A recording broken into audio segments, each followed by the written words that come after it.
Welcome to English Story Hub. Learn English through fun stories. Improve vocabulary, listening, and speaking skills. Like, subscribe, and keep learning with us. The loudest cheer.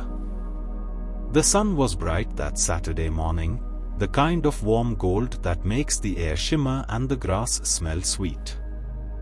The school track gleamed like a scar of dusty red against the field, lined with white chalk that looked sharp under the sky. Banners fluttered, whistles blew, and voices rose in a bubbling chorus of excitement. Sports Day. Ryan Miller stood at the starting line, bouncing lightly on the balls of his feet. His sneakers, white and new, bit into the dirt as he bent low, testing the grip. His pulse drummed in his ears, part nerves, part thrill. This was his race, the 400-meter dash. 4 laps around the track. He'd trained for weeks, running through the neighborhood at dawn while the streets still yawned with mist.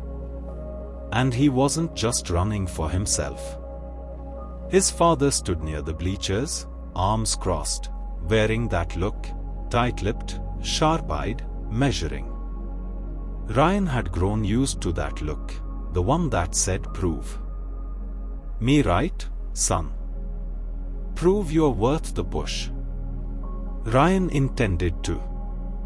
He glanced to his right, and there was Lucas Grant, his best friend since kindergarten, standing in lane 3, grinning like this was a game instead of a battle for glory. Lucas' mop of brown curls stuck to his forehead, his sneakers scuffed and faded, one lace already coming loose. "You ready for this?" Ryan asked, voice tight with adrenaline.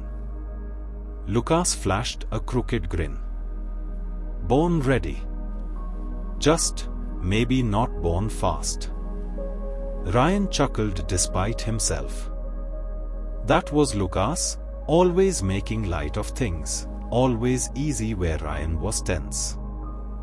They were opposites, everyone said, but that never mattered. Lucas was his anchor. "Just keep up," Ryan said, turning back to face the track. "Sure," Lucas replied.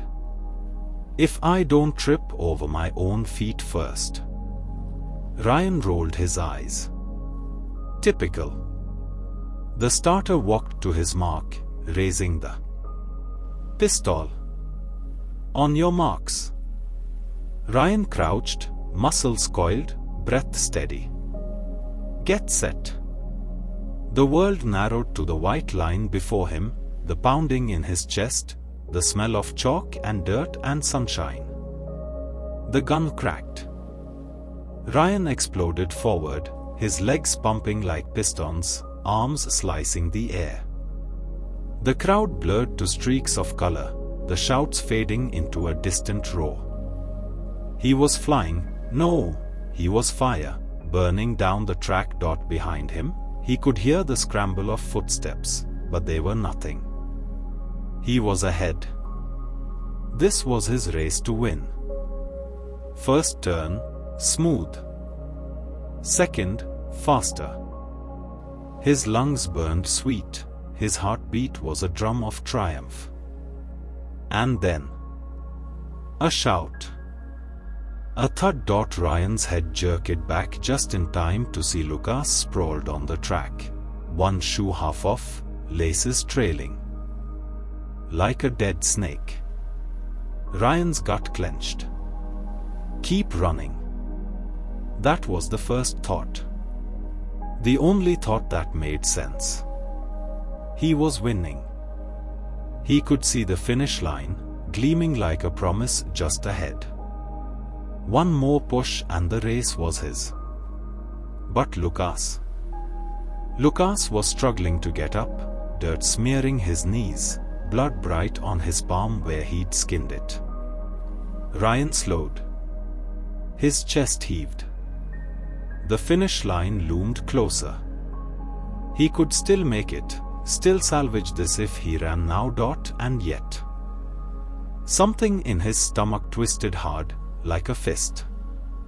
He saw Lucas glance up, eyes wide and almost apologetic, like he was sorry for ruining everything. Ryan stopped. The crowd gasped as he turned back, legs churning against every voice in his head. Screaming, "Don't do this, don't throw it away." He reached Lucas, dropped to one knee. "You okay?" Lucas laughed breathlessly. "Guess I wasn't born ready after all." Ryan grinned despite the pounding in his skull. "Come on." He reached for the loose lace, fingers fumbling, tying it tight as the other boys thundered past them. Cheers erupted for the front runners, but Ryan barely heard. "There," he said, pulling Lucas to his feet. "Ready now?" Lucas' grin split his face. "Now I'm ready." They took off together, not running to win anymore, but just to finish. Side by side, there. Strides uneven, their breaths ragged. When they crossed the line dead last, hand in hand, the crowd didn't boo. They roared. The loudest cheer of the day shook the air, rolling like thunder over the field. Teachers clapped, parents whistled, kids hollered. People were on their feet. Ryan blinked, stunned, as Lucas raised their joined hands high like champions. For the first time, Ryan realized something: winning felt good. But this felt better. After the race they collapsed on the grass, laughing so hard their stomachs ached. Ryan could barely breathe, but he didn't care. The sound of the crowd still buzzed in his bones, a warmth spreading through him that no medal could match. "You are crazy," Lucas said between gasps. "You could have won." "Yeah," Ryan said, grinning up at the sky. "But where's the fun in winning alone?" Lucas shoved his shoulder lightly. "You're gonna regret it when your dad finds out." Ryan's grin faltered for a heartbeat. His dad. The thought hung like a shadow, but he pushed it aside. Not now. Not when the air tasted like sunlight and cheers. Lucas nudged him again. "Thanks, man." Ryan turned his head. Lucas' eyes were soft, serious now. "For stopping." Ryan shrugged, feeling oddly shy. "Would have been boring without you." Lucas smiled, and Ryan thought, yeah. This is what matters. What they didn't know, what they couldn't possibly know, was how much that moment would shape everything that came after. Because life had a way of turning small choices into storms. And the loudest cheer was just the beginning. The cheers faded, but the memory didn't. For weeks, people talked about it, the race that ended with two boys crossing the finish line together. Some called it heroic, others called it foolish. Ryan and Lucas didn't care. They laughed about it every chance they got. But life, like water, never stays still. Ripples spread. The pressure builds. Last isn't good enough, Ryan. His father's voice was sharp, slicing through the quiet of the kitchen that evening. Ryan sat at the table, his damp hair still smelling of grass and wind. The sports day medal winners had been announced, but Ryan hadn't even glanced at the list. "I wasn't trying to be last," Ryan said, staring at his plate. "You didn't have to try." His father's jaw tightened. "You could have won that race. You know that." Ryan swallowed hard. Lucas fell. "And that's your problem?" "His mistake." The man's fist thudded lightly against the table. Life isn't about waiting for people to catch up, Ryan. It's about being first. About staying ahead. Ryan's chest constricted. He wanted to say that's not what it felt like out there. He wanted to say it mattered more than winning. But the words tangled in his throat, and his father's glare pinned him. Like a shadow he couldn't outrun. Next time, his father said coldly, "You run to win. Understand?" Ryan nodded, though his stomach churned. Later, lying in bed, he stared at the ceiling as rain pattered against the window. He thought about the roar of the crowd, about Lucas' grin when they crossed together.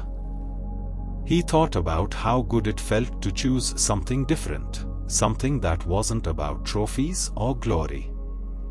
But he also thought about the hardness in his father's eyes. The disappointment like a weight on his chest. Somewhere in the middle of those thoughts, sleep finally took him. Dreamers and doubters Lucas didn't talk about the race much after that day. Not because it didn't matter, but because life swept them forward like a tide. Summer rolled in. Heat shimmered on the pavement, cicadas buzzed, and the boys spent long afternoons biking through cracked streets. Racing each other to the old bridge, daring each other to jump into the creek below. Lucas was fearless in a way Ryan envied.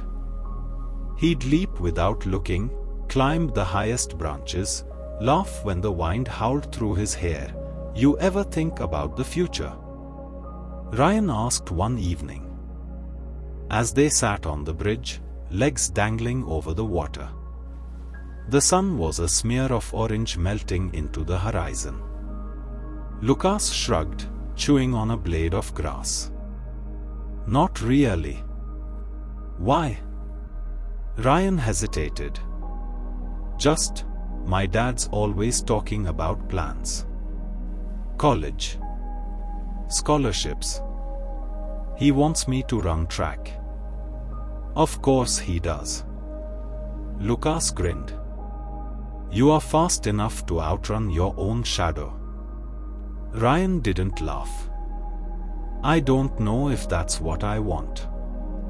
Lucas glanced at him, brows lifting. "Then what do you want?" Ryan opened his mouth, then closed it. The truth was, he didn't know. Not yet. But he knew one thing: whatever the future held, he hoped Lucas would be in it. Cracks in the glass 8th grade brought new things, harder classes, new faces, and the slow, creeping sense that childhood was slipping away. Ryan threw himself into track meets, chasing times that never seemed fast enough. His father pushed harder. Driving him to train before school, after dinner, on weekends. "State Scouts look for dedication," his father said one night, the words clipped and sharp as nails. "You have the talent, Ryan. Don't waste it." Ryan nodded, biting back the urge to say "I'm tired." Because tired wasn't allowed. Lucas noticed. Of course he did.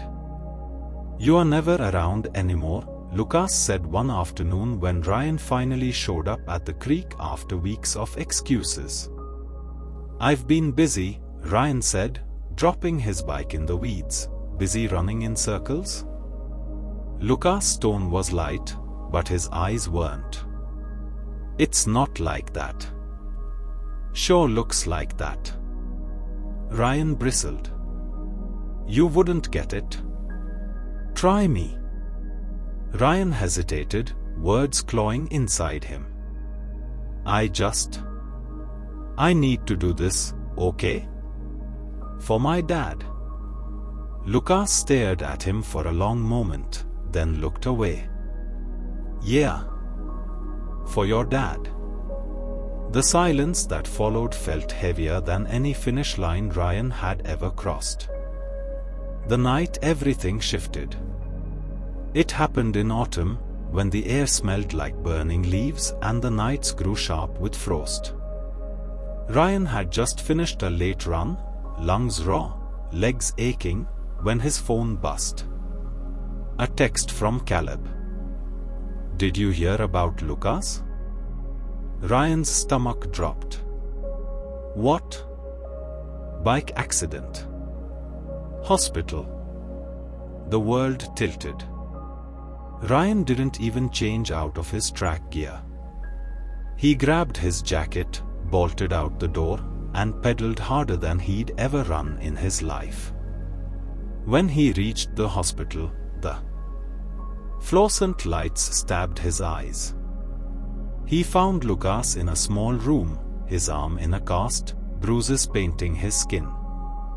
"Idiot," Ryan said, voice rough. Lucas grinned weakly. "Hey, look who finally remembered I exist." Ryan sunk into the chair beside him, the burn in his chest deeper than any sprint. "What happened?" "Car didn't see me," Lucas said with a shrug that made him wince. "Guess I wasn't fast enough." Ryan stared at him, anger and guilt tangling like barbed wire. "Why didn't you call me?"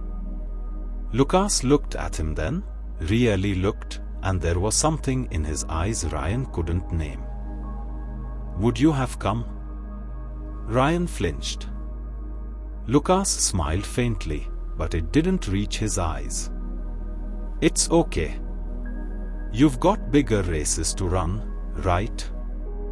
Ryan wanted to speak, to explain, to tell him none of this mattered as much as sitting here, now, but the words stuck, and in the silence, something fragile between them cracked.